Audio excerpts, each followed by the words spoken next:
self-discovery, and thriving in a world that doesn't always make it easy. Today, we are diving into a topic that is deeply misunderstood, yet profoundly important: eating disorders and body image. And joining me is the incredible Dr. Cristina Castagnini, a licensed psychologist and certified eating disorder specialist with over 25 years of experience. Not only is she an expert in this field, but she also has a personal journey of recovery that brings unmatched insight and empathy to the conversation. If you have ever wondered about the myths, challenges, and the truths behind eating disorders, this episode is for you. So let's quickly get started, listeners. So, Dr. Cristina, welcome to the show, and it is an absolute honor to have you with us today.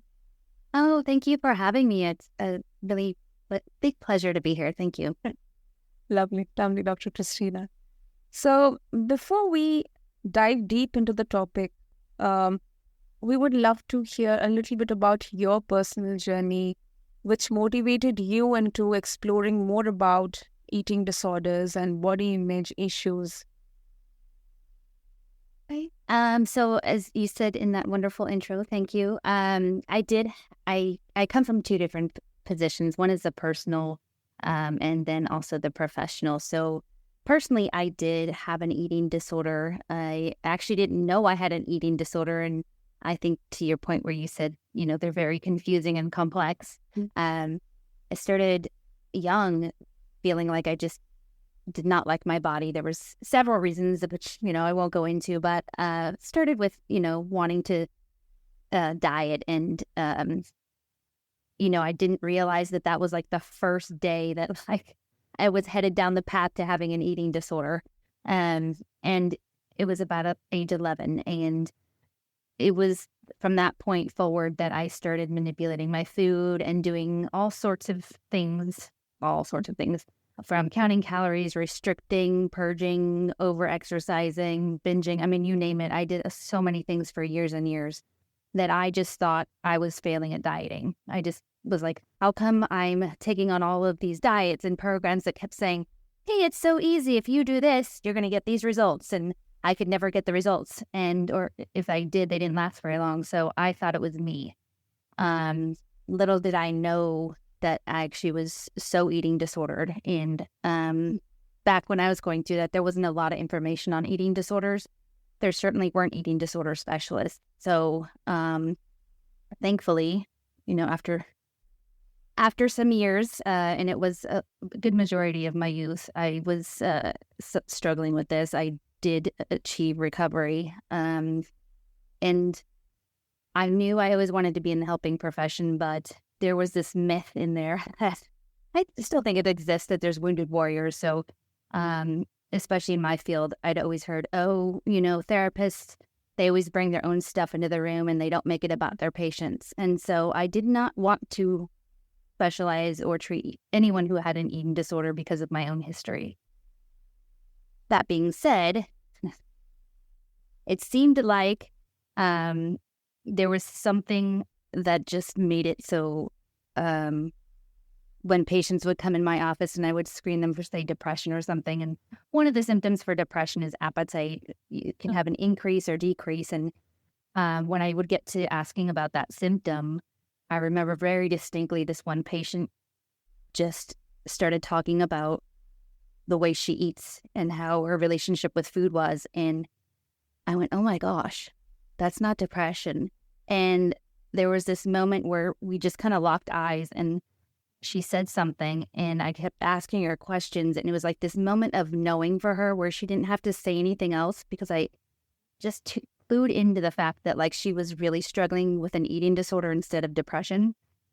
And I just thought to myself, wow, if I would have had one therapist during my own recovery that could look at me and say, I've been where you're at, it's going to be okay. You can actually recover. I think that would have helped me so much more. So I changed my mind. Wow. That's a heck of a journey, Dr. Cristina, and thank you so much for sharing with all of us. So I believe body image is one of the triggers for eating disorders. Of course, there are multiple reasons there, but how do you think both are connected? And can we really categorize some common reasons why so many people nowadays are facing eating disorders? I think it's a very broad question, but Yeah, you could go down a lot of different paths with that one. So I'll try to do my best to hopefully clarify some of the questions you asked. So, not everyone who has body image struggles has an eating disorder. So they are two separate things. People can definitely not like their bodies. They can look in the mirror and wish it was different or struggle with how they look, but not have an eating disorder. But certainly I would say that people who have eating disorders struggle with body image issues. And I think, I've been around long enough to see, I grew up without the internet, and certainly there was media when I was growing up. We had magazines and movies and billboards and things like that. And there was a lot there just in terms of seeing this, these images of what the ideal body was supposed to look like, and advertisements and whatnot. But I think to your question about why so many more people are struggling, I think with the introduction of the internet and so much social media, and we're being bombarded just so much, I think it's harder to get away from now. We're just constantly bombarded with talk about diets or, messaging about what we're supposed to look like, what we're supposed to eat. And then, when you see these images over and over and over again, that's what gets put in your head about the ideal beauty standard or what's attractive. And so to get away from that's really hard when it's kind of implanted in your head. And so when you look in the mirror and you don't look anything like that, it's kind of hard to say, oh, wait, I have this idea in my head about what's beautiful, what's ideal, what's attractive. How come I don't look like that?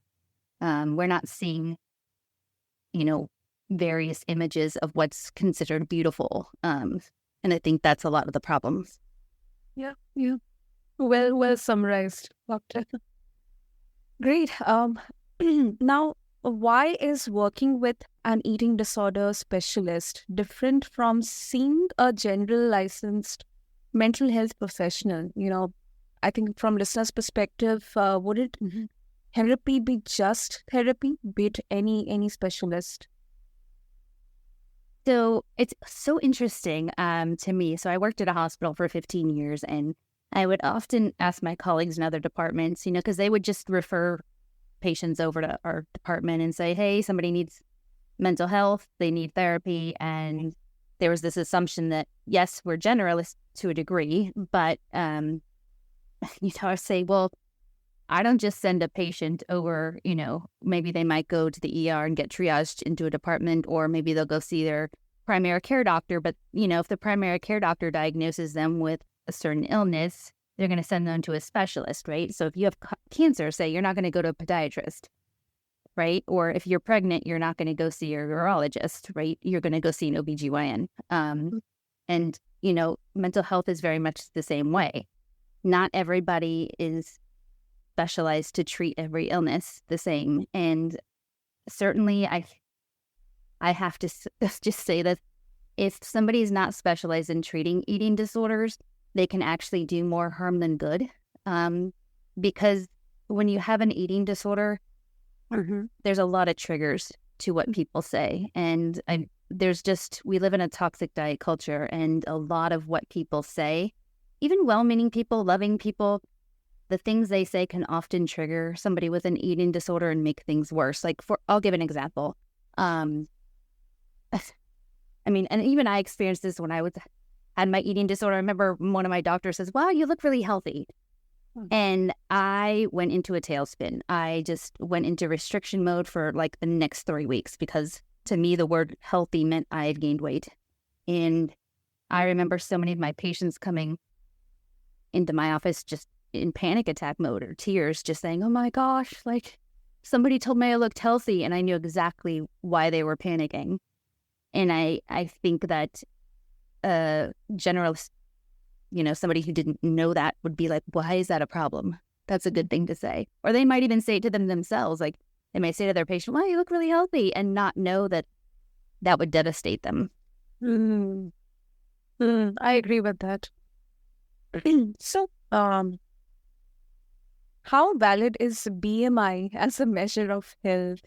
Can weight really predict someone's well-being? As you said in your own example, that your doctor told you that you look great at it,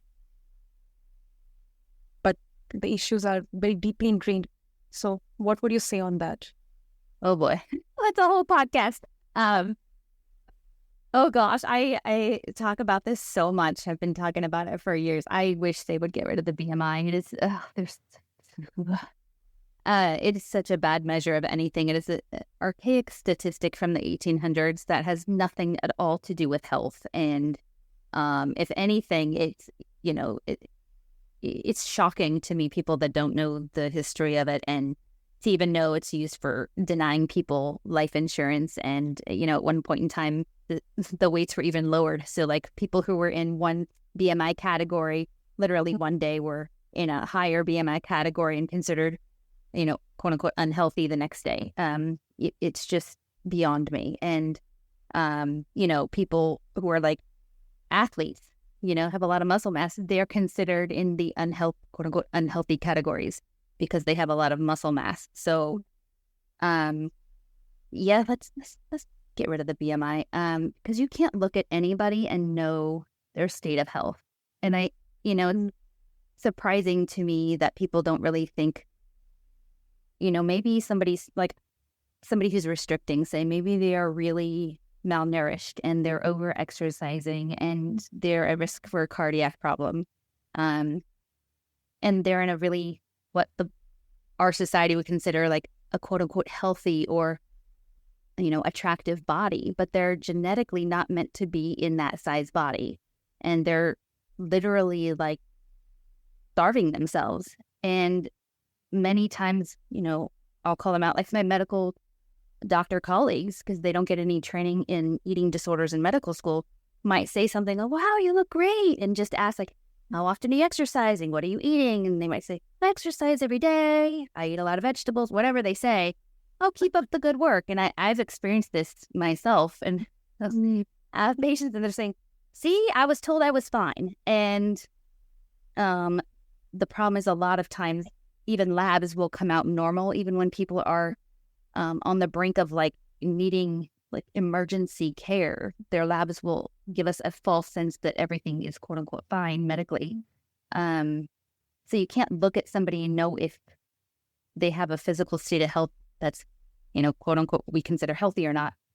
Everyone has this idea, well, not everyone, but I think the norm is, if you're in a larger body, then you must be unhealthy. And if you're in a smaller body, then you're healthy. And that's just not the case. It's always shocking to me when people who are in larger bodies go to the doctors and their blood pressure is fine.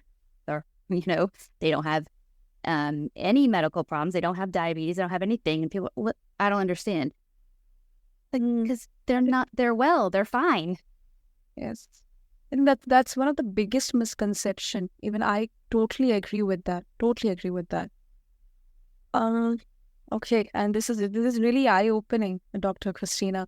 So, what are the telltale signs or actual, signs or habits, when actually we can say that, if they are on the brink of having an eating disorder? Well, that's hard. And I say this because people who have eating disorders are often very secretive about them. We do a lot of things in isolation. There's a lot of shame around some of the behaviors. And also to what I just said before, you can't look at anybody and know their state of health. And so there's this perceived notion of like, oh, you can look at somebody and know if they have an eating disorder, and if they have one, which one they have.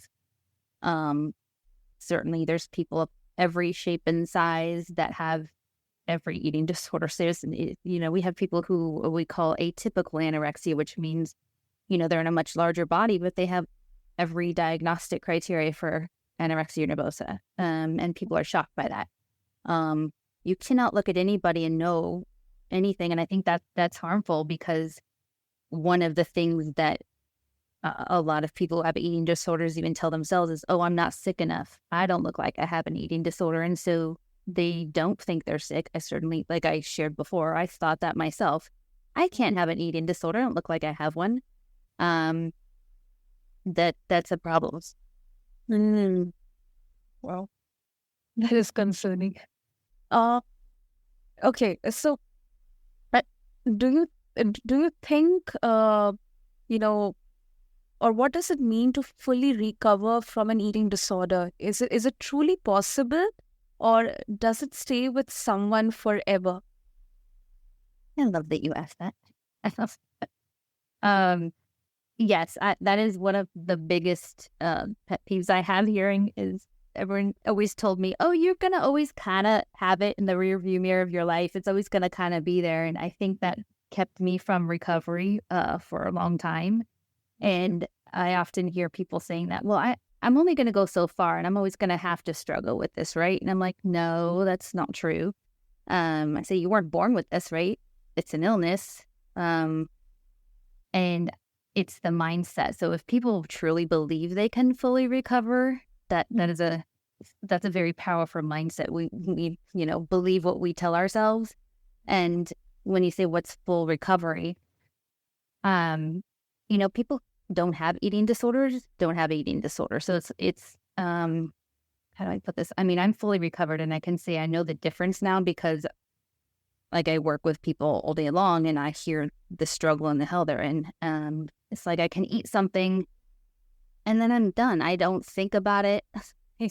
I move on. I enjoy my food. My day is not revolving around any of that. And I think the thing with, ask people who are struggling, I say, how much of your day is spent thinking about food, your body, your weight, how much you're exercising?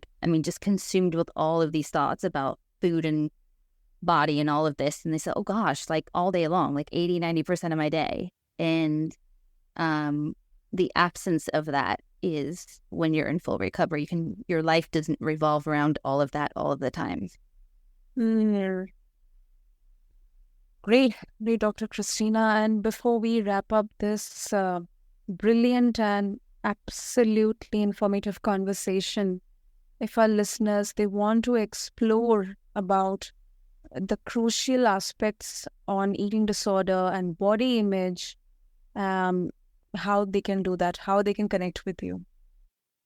So there's several ways. Thanks for asking. I do have a podcast that comes out weekly where I have guests on who share their personal stories, and I have professionals in the field coming on to give the right information about eating disorders. It's called Behind the Bite, and it's on all the networks or platforms for podcasts. And then I do have social media. It's Behind the Bite Podcast on Instagram, and Behind the Bite Podcast. I have a website.